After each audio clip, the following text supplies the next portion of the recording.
வணக்கம் guys, welcome back to channel trial and success. இன்னைக்கு இந்த வீடியோ எதை பற்றி பார்க்க போகிறோம், நீங்கள் ஆல்ரெடி தம்ப்நெயில் வந்து பார்த்துருப்பீங்க. பட் ஸ்டில் சொல்ல வேண்டியது எங்கள் கடமை, அதனால சொல்கிறோம். ஆக்சுவலாக எங்கள் சேனலில் வந்து செலிப்ரேட்டிங் கமலஹாசன் சொல்லிட்டு ஒரு சீரீஸ் ஆஃப் எபிசோட்ஸ் மாதிரி பண்ணலாம். என்னன்னா கமல் சாரோட படம்லாம் எடுத்து அதில் வந்து இன்ட்ரெஸ்டிங் ஃபேக்ட்ஸ் மாதிரி பண்ணலாம். எல்லா படத்துலையுமே நிறையா படம் பிரேக் டவுன் மாதிரி பண்ணியிருக்காங்க நிறைய பேர். ஆனால் அந்த படத்தை சார்ந்த ஒரு இன்ட்ரெஸ்டிங் ஃபேக்ட்ஸ், என்ன சுவாரஸ்யமான விஷயங்கள் அதை நோக்கி இப்படி வந்துரு, அந்த படத்தோட கதை இப்படி வந்துரு, அதுக்கான என்ன புதுசாக அதில் இன்ட்ரடியூஸ் பண்ணியிருக்காரு கமல், அந்த மாதிரி யார் யார் நடிச்சிருக்காங்க, அந்த ஆக்டர்ஸ்லாம் இப்படி சூஸ் பண்ணாங்க, எவ்வளோ பாக்ஸ் ஆஃபீஸ் ஆயிருக்கு, கரண்ட்டாக இப்போ எங்கே அந்த படம் அவைலபிளாக இருக்குது, அதெல்லாம் பற்றி தான் நம்ம வந்து இன்ட்ரெஸ்டிங் ஃபேக்ட்ஸாக பார்க்க போகிறோம். இது வந்து எங்களோட 4வது எபிசோட். இதுக்கு முன்னே நாங்கள் ஆல்ரெடி 3 எபிசோட் பண்ணிட்டோம். நீங்கள் பார்க்கலன்னா அந்த எபிசோட்ஸ்லாம் டிஸ்கிரிப்ஷனில் வைக்கிறேன். என்னென்ன படம் பண்ணியிருக்கோன்னா குருடி பின்னல் பண்ணியிருக்கோம், இந்தியன் பண்ணியிருக்கோம், தெனாலி பண்ணுறோம். 4ஆக இந்த வீடியோவில் எதை பற்றி பார்க்க போகிறோன்னா நம்ம கமல் சாரோட one of the most iconic ஃபிலிம்னு எனக்கு ரொம்ப பிடிச்ச படம்னு கூட சொல்லலாம். ஐகானிக் ஃபிலிம் என தாண்டி நம்ம டைரக்டர் லோகேஷ் மிக அவர் லிஸ்ட்லேயே தி டாப் கமல் படத்தில் வந்து இந்த படத்தில் வைப்பார். அந்த படத்தோட பேர் வந்து சத்யா. ஆக்சுவலாக அந்த படத்தில் இருக்கிற மேனரிசம் தான் நிறையா படத்தில் வந்து அவர் ஹீரோக்கெலாம் கொடுக்குறாரு. அந்த டைமில் நிறைய பேரை இன்ஸ்பயர் பண்ண ஒரு படம், அந்த யங்ஸ்டர்ஸ் மத்தியில் ரொம்ப ஃபேமஸான படம் தான். அதை பற்றி தான் நம்ம வந்து பார்க்க போகிறோம். நீங்கள் எங்கள் சேனலுக்கு ஃபஸ்ட் டைம் வந்தால் மறக்காமல் எங்கள் ட்ரையல் அண்ட் சக்ஸஸ் சேனலுக்கு சப்ஸ்கிரைப் பண்ணுங்கள். சப்ஸ்கிரைப் மட்டும் பண்ணாதீங்க, ஷேர் பண்ணுங்கள். அப்புறம் இந்த வீடியோஸ் ரீச் ஆகும். டைம் வேஸ்ட் பண்ணாமல் நம்ம ஸ்ட்ரைட்டாகவே வீடியோக்குள்ளே போகலாம்.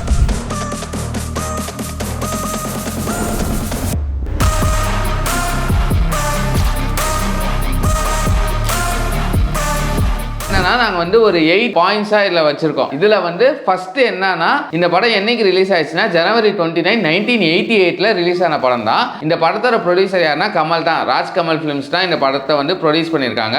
இதில் வந்து டைரக்டர் யாருன்னா சுரேஷ் கிருஷ்ணா, அதே மாதிரி மியூசிக் இளையராஜா பண்ணியிருக்காரு, கேமரா வந்து அன்வர் பண்ணியிருக்காங்க, எடிட்டர் வந்து கிட்டுன்னு சொல்லிட்டு அவர் பண்ணியிருக்காங்க. அடுத்த பாயிண்ட் என்னன்னா, இதில் வந்து செகண்ட் படம் நான் எதை சொல்கிறேன்னா இந்த படத்தோட டைரக்டர் பற்றி. இந்த படத்தோட டைரக்டர் வந்து நான் ஆல்ரெடி சொல்லிட்டேன், சுரேஷ் கிருஷ்ணா. அது வந்து உங்களுக்கு எல்லாமே தெரியும். பட் என்னன்னா இதுதான் சுரேஷ் கிருஷ்ணாவோட ஃபர்ஸ்ட் படம்.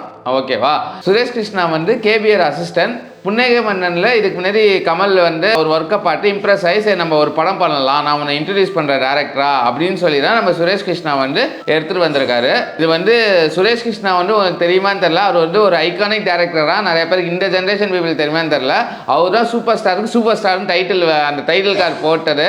டைட்டில் வந்து தானு சார் கொடுத்தாலும் அந்த ஃபாண்ட்டை வந்து ஃபர்ஸ்ட் டைம் இன்ட்ரடியூஸ் பண்ணது வந்து அவர் தான். அவரோட அண்ணாமலை படத்தில். அது இல்லாமல் நம்ம இப்போவும் கொண்டாட பாஷா படம், பாபா, அதே மாதிரி ஆலவன், நிறைய படம் கமல் ரஜினிக்கு நிறைய படம் பண்ணியிருக்காரு. அதே மாதிரி அடுத்த ஜென்ரேஷன் தனுஷ் வரைக்குமே பண்ணியிருக்காரு. தனுஷா அப்படின்னு கேட்டால் ஆமாம், தனுஷ் கூடயும் ஒரு படம் பண்ணியிருக்காரு, நீங்களே என்னன்னு கண்டுபிடிங்க. அந்த மாதிரி ஒரு ஐகானிக் டேரக்டர் தான். சீரியல் கூட அவர் எடுத்து ஃபேமஸ் ஆயிருக்கு. ஆனால் அவருக்கு இதான் ஃபர்ஸ்ட் படம்னு சொல்கிறது வந்து ஒரு ஐகானிக் மூமெண்ட் தான்.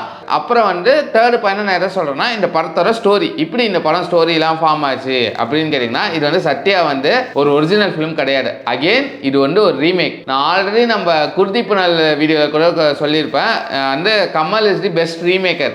எனக்கு தெரிஞ்சு கமல் அண்ட் ரீமேக் ராஜான்னு சொல்ல முடியாது, ஜெயம் ராஜா அப்படி கூட சொல்லலாம். அவங்க 2 பேர்னா இந்த ரீமேக் ஸ்கில்லை பர்ஃபெக்டாக கொண்டு வர தமிழில் ஒரு டேரக்டர் நான் சொல்லுவேன். ஏன்னா என்றைக்குமே ரீமேக் வந்து ஈஸி டாஸ்க் கிடையாது. உங்களுக்கு நீங்களே எடுத்தால் கூட உங்களுக்கு இருக்கும். ஆனால் ரீமேக் பண்ணும்போது ஆல்ரெடி ஒரு ரெஃபரன்ஸ் இருக்குது. அந்த ரெஃபரன்ஸை அந்த கோர் பிளாட்டை நீங்கள் பாதிக்காமல் இருக்கணும். அதில் இவங்க 2 பேருமே பெஸ்ட்டுன்னு சொல்லலாம். அதே மாதிரி கமல் வந்து எப்போதுமே ஒரு நல்ல படம் வந்தோம்னா அதை ரீமேக் பண்ணுறாரு. அந்த மாதிரி ஒரு ரீமேக் படம் தான் இது. இது வந்து ஹிந்தியில் வந்து 1985 அர்ஜுன்னு வந்து ஒரு படத்தோட ஒஃபிஷியல் ரீமேக் தான். இந்த படத்தில் வந்து சன்னி டியோல் நடிச்சிருப்பார் ஹீரோவா.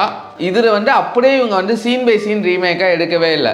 ஓகேவா? இவங்க என்ன பண்ணிட்டாங்கன்னா அந்த கோர் பிளாட்டை மட்டும் எடுத்துட்டாங்க. ஒரு ஆங்கிரி யங் மேனு, அதை மட்டும் எடுத்துட்டு இவங்க வந்து சுத்தமாக அப்படியே கடையை மாற்றிட்டாங்க. இதில் வந்து ஸ்க்ரீன் பிளே ஒர்க் யாருன்னா 3 பேர் பார்த்துருக்காங்க. கமல், சுரேஷ் கிருஷ்ணா, அப்புறம் அனந்துன்னு சொல்லிட்டு அவரும் எக்ஸ்ட்ரா ஸ்க்ரீன் பிளே ரைட்டராக இருந்திருக்காரு. அவர் வந்து கமலோட நிறைய படம் வந்து ஜாயின் பண்ணி ஒர்க் பண்ணியிருக்காரு. சீரியஸான அந்த ஆக்ஷன் படம்லாம் அவர் தான் வந்து நிறைய கமல் கூட ஒர்க் பண்ணார். அவர் வந்து ஆட் பண்ணி சீன் பை எல்லாத்தையுமே மாற்றிட்டாங்க. அந்த கோர் பிளாட்டை எடுத்துட்டு மீதி எல்லாம் தமிழ் ஆடியன்ஸ் கேட்ட மாதிரி ஒரு ஆங்கிரி மேன் அப்படியே மாற்றிட்டு அங்கே வந்து ஓவராக சென்டிமெண்ட் இருக்கும். இங்கே மோர் வந்து ஒரு மாஸ் படமாகவும் இதை மாற்றிட்டாங்க. ஓகேவா? அந்த மாதிரி தான் மாஸ் பண்ணிட்டு தமிழ் ஆடியன்ஸ் இருக்கிற மாதிரி. அதே மாதிரி இதில் நெகட்டிவ் கேரக்டர் வந்து நம்ம கிட்டு பண்ணியிருக்காரு. ஆனால் நெகட்டிவ் கேரக்டர் கிட்டுவையும் என்ன பண்ணியிருக்காங்கன்னா கொஞ்சம் அங்கே கொஞ்சம் வீக்காக இருக்கும்போது இங்கே ஸ்ட்ராங்காக மாற்றிருக்காங்க. அதை வந்து கொஞ்சம் சேஞ்சஸ்லாம் பண்ணி ஓகே ஓகே நம்ம போலாம்டா அப்படின்னு இறங்குனதா இந்த படம். அதே மாதிரி இன்னொரு ஒரு இன்ட்ரெஸ்டிங் ஃபேக்ட்ஸ், தனி பாயிண்ட் கிடையாது, பட் கிட்டு சொன்னதால கிட்டுக்கு வந்து இந்த படத்துல யார் நம்மளுக்கு டப்பிங் கொடுத்துருப்பாங்கன்னா எஸ்பிபி கொடுத்துருப்பாரு. அது ஒரு இன்ட்ரெஸ்டிங் ஃபேக்ட்ஸ். அதுக்கப்புறம் 4வது பாயிண்ட் நான் எதை சொல்ல வரேன்னா, இந்த படத்தோட லுக் இப்படி டிரைவ் பண்ணாங்க அப்படின்னா, ஆக்சுவலாக சுரேஷ் கிருஷ்ணா எல்லாமே ஸ்க்ரீன் பிளே எல்லாமே முடிஞ்சிச்சு. அந்த டைமில் வந்து கமல் வந்து அமெரிக்கா போயிட்டார். அமெரிக்கா போயிட்டு இவங்க வந்து அந்த செட் ஒர்க்ஸ்லாம் பண்ணலாம், ஏவிஎம்ல செட்டெல்லாம் போட்டு ஓகே ஷூட்டிங் ஓகே அப்படின்னு ரெடியாக இருக்கும்போது திடீர்னு வந்து கமல் வந்து மொட்டை அடிச்சிருக்காரு. மொட்டை அடிச்சு வரும்போது அந்த ஒன் கட்டிங்ல இருந்தோடனே இவர் சுரேஷ் கிருஷ்ணா ஷாக் ஆயிடாரு. சார் நம்ம மாஸ் படம் போனோம், என்ன சார் நீங்கள் ரவுடி மாதிரி வந்திருக்கீங்க அப்படின்னு கேட்கும்போது, நம்ம ஆங்கிரி யங் மேன் தானே, பரவாயில்ல நான் போட்டேன், நம்ம அதை யூஸ் பண்ணிக்கலாம் அப்படின்னு சொல்லும்போது ஃபர்ஸ்ட் அவர் வந்து கேட்டாரு. பட் அவர் ஒரு ஆங்கிள் இப்படி கட் ஷாட் மாதிரி இப்படி பண்ணி ஒரு இது பண்ணிருக்காரு. அவர் ஏதோ ரியல் லைஃப்ல பண்ணிருக்காரு. பார்த்தோன்னே சுரேஷ் கிருஷ்ணா இது நல்லா இருக்கு, ஏன் இது நம்ம என்ன ஆயிடுச்சுன்னா சுரேஷ் கிருஷ்ணா டிஸ்சாட்டிஸ்ஃபைட். கமல் என்ன சொல்றாரு, சரி ஓகே முடி வளர்த்து நான் அதுக்குள்ள கேப்ல இன்னொரு படம் போயிட்டு வந்துடுறேன், முடி வந்தோடனே வந்துடுன்னு சொல்லும்போது இந்த கட் ஷாட் இப்படி பார்க்கும்போது சார் இதுவே பக்கவா இருக்கு, ஒரு ஆங்கிரி யங் மேனா இருக்கும், நம்மளுக்கு அதை ஏற்ற மாதிரி லுக்கை மாட்டிடுறேன் அப்படின்னு சொல்லிட்டு கொஞ்சம் ரக்குடா கொண்டு வந்த ரீசன் அதுதான். ஆக்சுவலாக ரக்குடான கேரக்டர், பட் லுக்குமே கொஞ்சம் ஹீரோ இல்லாமல், ஏன்னா அந்த காலத்தில் ஹீரோனா ஒரு நல்ல லுக், குட் லுக்கிங் அப்படின்னு இருக்கணும், தட்டி கேட்குற ஆளும் அப்படி தான் இருக்கும். அதை டோட்டலாக கான்ட்ராஸ்டாக மாட்டினது இந்த படம் தான். என்னன்னா அவருக்கு வந்து ஒரு ரக்குடுக்கு லுக் கொடுத்து கொஞ்சம் ஃப்ளாடு பர்சனாக காட்டி ஓகே இதெல்லாம் தான் பக்கா லுக்குன்னு பண்ணிட்டு அதுக்கப்புறம் ஏதோ ஒரு மிஸ் ஆகிட்டே இருந்தது போல அப்படின்னு யோசிச்சுட்டு இருக்கும்போது இவருக்கு வந்து ஒரு பஞ்சாபியை பார்த்து காப்பு கட்டுற அவங்க ட்ரெடிஷன் இருக்குல்ல, ஓகே அதை இன்ட்ரடியூஸ் பண்ணலாம் அப்படின்னு சொல்லி கமல் சார் இது போடுங்க இன்னும் கொஞ்சம் சூப்பராக இருக்குன்னு சொல்லி அந்த காப்பை எடுத்துகிட்டு வந்து போட்டிருக்காரு. அதுக்கப்புறம் ரொம்ப ஐகானிக் ஆகி நம்ம லோகேஷ் இன்ஸ்பயர் பண்ண அதுதான். அந்த காப்பு தான் அவரை பார்த்துனா மாஸ்டர்ல விஜய்க்கு போட வச்சு ஆல்மோஸ்ட் லோகேஷ் எல்லா படத்துலையுமே அந்த காப்பு வருது. அங்கேருந்து 88லேருந்து கிட்டத்தட்ட 26 ஆல்மோஸ்ட் 30 வருஷத்துக்கு வரைக்கும் அந்த காப்போட இது வந்து அங்கே ஆரம்பிச்சிடுற ட்ரெண்டு தான் இப்போ வரைக்குமே இருக்கு. ஒரு பயங்கரமான ஒரு ரிசர்ச் ஒர்க் தான். அடுத்தது வந்து இல்லை 5வது பாயிண்ட் நான் என்ன சொல்ல வரேன்னா, இந்த படத்துல வந்து மெத்தட் ஆக்டிங் கமல் வந்து என்னன்னா ஒரு ரகுட கேரக்டரா டிசைன் பண்ணிட்டாங்க. அவரு அதுக்காக என்ன பண்ணார்னா அந்த ஏரியால இந்த சின்ன சின்ன ரவுடிங்கன்னு சொல்லுவாங்கல்ல, ரொம்ப பெரிய ரவுடிங்கள சின்ன சின்ன ரவுடிங்க கிட்ட போயிட்டு அவங்கள வந்து அப்சர்வ் பண்ணி இப்படி மேனரிசம் இப்படி அவங்க இது பண்றாங்க அதெல்லாம் கத்துக்கிட்டு அதுக்கேற்ற மாதிரி பண்ணாரு. நிறைய வித்தியாசமா பண்ணியிருப்பாரு. கொஞ்சம் லுக்ஸுமே எப்போதும் இருக்கிற கமல் இருந்து ஒரு டிஃப்ரெண்டாகி ஆல்மோஸ்ட் சென்னை ஃபுல்லாக அலைஞ்சாராம். எல்லாருக்கிட்டையும் கொஞ்சம் கொஞ்சம் போயிட்டு செஷன்ஸ் போயிட்டு அவங்க இன்புட்ஸை வாங்கி அப்படிதான் பண்ணியிருக்காரு. அடுத்தது வந்து 6வது பாயிண்ட் வந்து டெக்னிக்கல் ஆஸ்பெக்ட்ஸ். ஓகேவா, இந்த படத்தில் வந்து எடிட்டர் யாருன்னா கிட்டு பண்ணியிருக்காரு. இதில் வந்து என்ன கமல் புதுசாக இன்ட்ரடியூஸ் பண்ணியிருக்காருன்னா ஃபாஸ்ட் கட்ஸ். தமிழில் ஃபஸ்ட்டு ஒரு படம் ஃபாஸ்ட் கட்ஸு, அதேமாதிரி பேரலாக ஒரு சீன் நடக்கும்போது இன்னொரு சீன் பேரலாக கொண்டு வந்தார். அதெல்லாம் இந்த படம் தான் ஃபஸ்ட்டு பண்ணியிருக்காரு. கமல்னாலே புதுசு தானே, ஏதாவது ஒன்று இன்ட்ரடியூஸ் பண்ணியே ஆவார். இந்த படத்தில் வந்து இன்ட்ரடியூஸ் பண்ணுறது இந்த ஃபாஸ்ட் ஃபேஸ் கட்ஸ் இதெல்லாம் இதுக்கு முன்னாடி இருந்ததில்லை. அதே மாதிரி இல்லை கேமரா வந்து அன்வர்னு ஒருத்தர் பண்ணியிருக்காரு. நிறைய இந்த படத்தில் ஹேண்டியல் ஷாட்ஸ். ஹேண்டியல் ஷாட்ஸ்னால் கையில் வச்சு நம்ம எடுத்து நிறைய க்ளோஸ் அப் ஷாட்ஸ் இருக்கும். ஆக்சுவலாக அந்த டைமில் இப்போ வந்து அது சகஜமாயிடுச்சு. ஆனால் அந்த டைமில் அது வந்து ரொம்ப புதுசு. அது வந்து ஒரு ட்ரெடிஷ்னல் ஃபிலிம் மேக்கருக்கு வந்து என்னப்பா இதெல்லாம் பண்ணுற அப்படின்னு கேட்குறதுலாம் நம்ம இதெல்லாம் ட்ரை பண்ணலான்னு சூப்பராக பண்ணியிருப்பாங்க. பயங்கரமாக ஒர்க் அவுட் ஆகிருக்கும். இந்த ஆக்சுவலாக எடிட்டரும் கேமராமேனும் இந்த படத்துக்காக ஃபிலிம் ஃபேரை கூட வாங்கியிருக்காங்க. அதை நம்ம தனி செக்ஷனாகவே பார்க்கலாம்.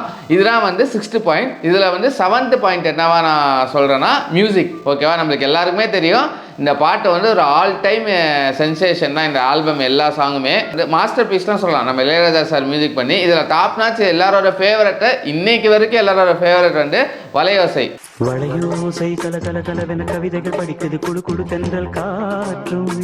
அது ஒரு இன்ட்ரெஸ்டிங் ஃபேக்ட்ஸ் என்னன்னா, இது வந்து ஆல்ரெடி டியூன் லாக் பண்ணிட்டாங்க, பட் கம்போஸ் பண்ணல. இந்த பாட்டுக்கு என்ன பேர் வைக்கிறது நிறைய கன்ஃபியூஷன் இருக்கும்போது கமல் வந்து டியூன் கேட்டது யாரோ ஒரு புது சிங்கர் ட்ரை பண்ணலாம், யாரோ இல்லை கொஞ்சம் யாரை எதிர்பார்க்குற மாதிரி பண்ணலான்னு இருக்கும்போது யோசிச்சுட்டே இருந்திருக்காங்க. அப்போ வந்து அந்த டைமில் வந்து லதா மங்கேஷ்வர் வந்து ஒரு ஈவெண்ட்டுக்காக சென்னை வந்திருக்காங்க. அப்போ அதை கமல் தெரிஞ்சது சுரேஷ் கிருஷ்ணா கேட்டு அவங்க கிட்ட போய் நம்ம ட்ரை பண்ணலாம் அப்படின்னு, கொஞ்சம் டிஃப்ரெண்ட்டாக இருக்கும் அப்படின்னு சொல்லி சுரேஷ் கிருஷ்ணா பேசி அந்த டைமில் கிடக்கிற லிரிக்ஸ்லாம் எழுதி நம்ம வாலி சார் தான் லிரிக்ஸ் ரைட்டர். ஆக்சுவலாக அதுக்கு வேற பேர் வச்சுருந்தாங்க. அதை எடுத்துகிட்டு வளையோசை அந்த ஸ்பார்க் ஆஃப் தி மைண்டில் வந்து இளையராஜா சாருக்கு தோணுறா, அதுக்கப்புறம் அந்த பேர் வச்சுட்டாங்க. அதே மாதிரி அந்த டைமில் ஒரு மாசான எலிவேட்டட் ஒரு பிஜிஎம் இந்த பாடம் தான் நம்ம சொல்ல முடியும். இந்த பிஜிஎம் இப்போ வரைக்குமே அந்த 90s கிட்ஸ் எல்லாருக்குமே வந்து அது பிடிக்கும். பக்காவாக கம்போஸ் பண்ணியிருப்பாங்க. ஒரு மாசு பயங்கரமாக இருக்கும். நெக்ஸ்ட் வந்து லாஸ்ட் பாயிண்ட் நான் என்ன சொல்லணும்னா, இந்த படத்தோட பர்ஃபார்மன்ஸ் இப்படி இருந்தது. ஆக்சுவலாக இந்த படம் வந்து அந்த டைமில் வந்து ஒரு சூப்பர் ஹிட்டான படம் தான். 175 days வரைக்கும் ஓடி இருக்கு.